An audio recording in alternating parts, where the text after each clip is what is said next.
So, Dr. Peat, I was looking today, and I guess what's prompted it really is hearing the advice of people touting a product called nascent iodine. And I know that you've specialized in thyroid hormone, and that iodine is definitely a key component of thyroid hormone.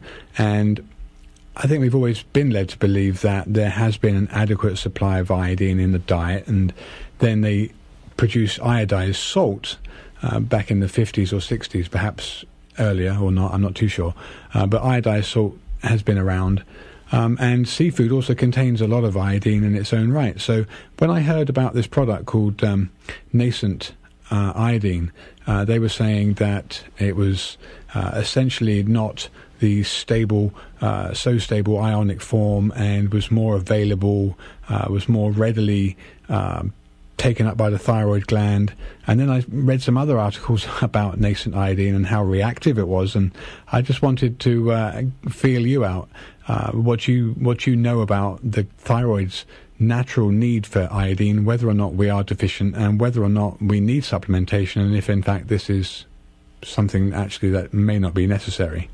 In the 1980s, I was looking into the iodine nutrition question because I saw some women with breast disease who recovered quickly when they took supplements of kelp or thyroid hormone.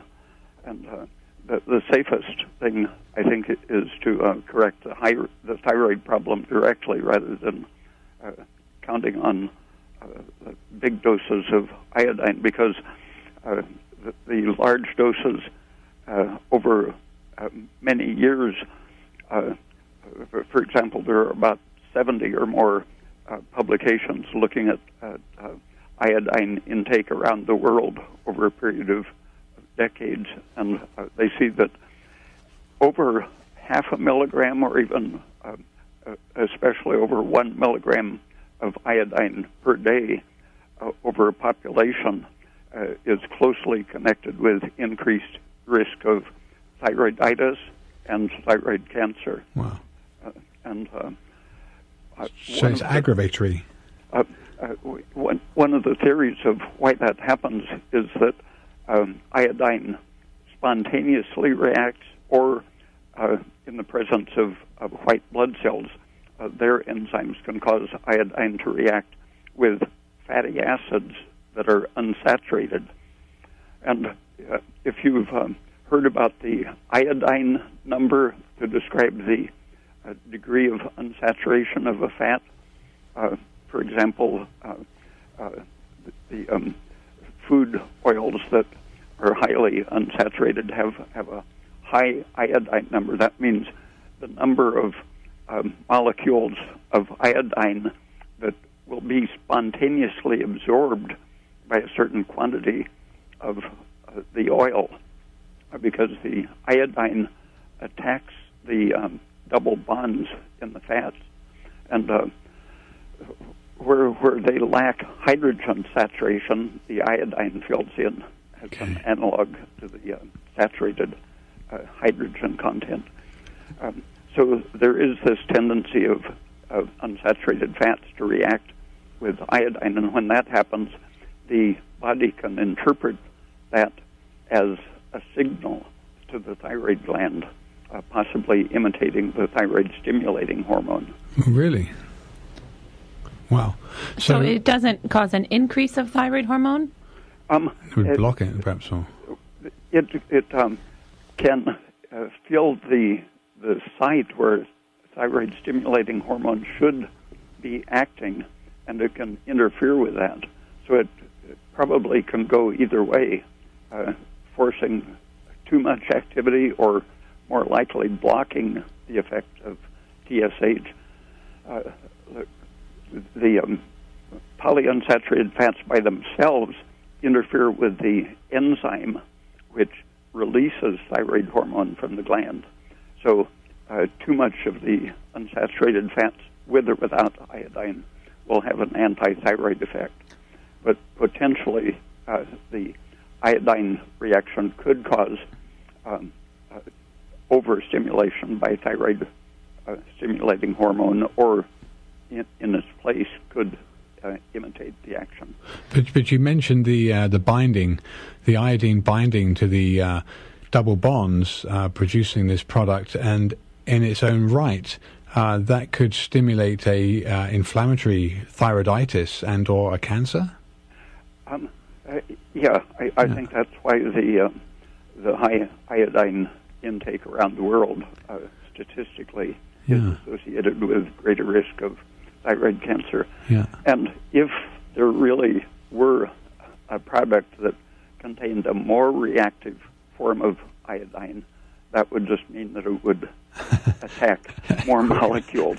But I looked up the source of that product. One of the products started about 10 years ago.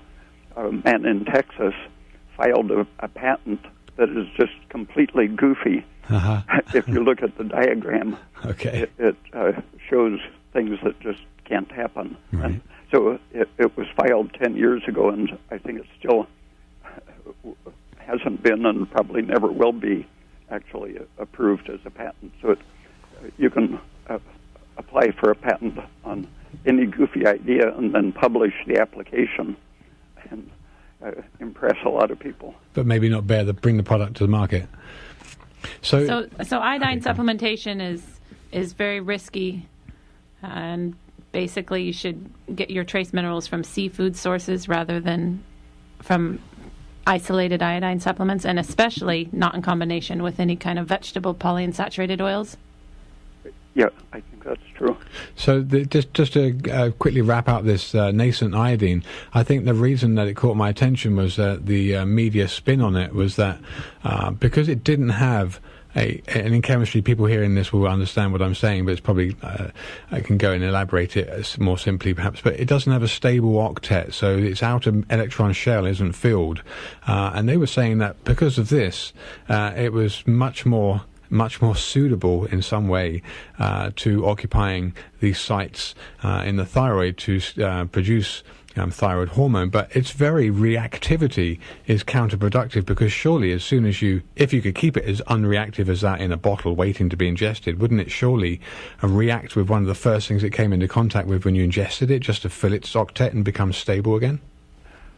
The whole idea of a newly born or a nascent molecule, when I was in junior high and high school, the chemistry people talked about nascent oxygen, which for a few seconds after it's formed in a certain way is highly reactive. But that's because the electrons are simply in an excited state, like it had been sitting in the sunlight too long. That's an electronic excitation which quickly passes as it gives off a little bit of energy.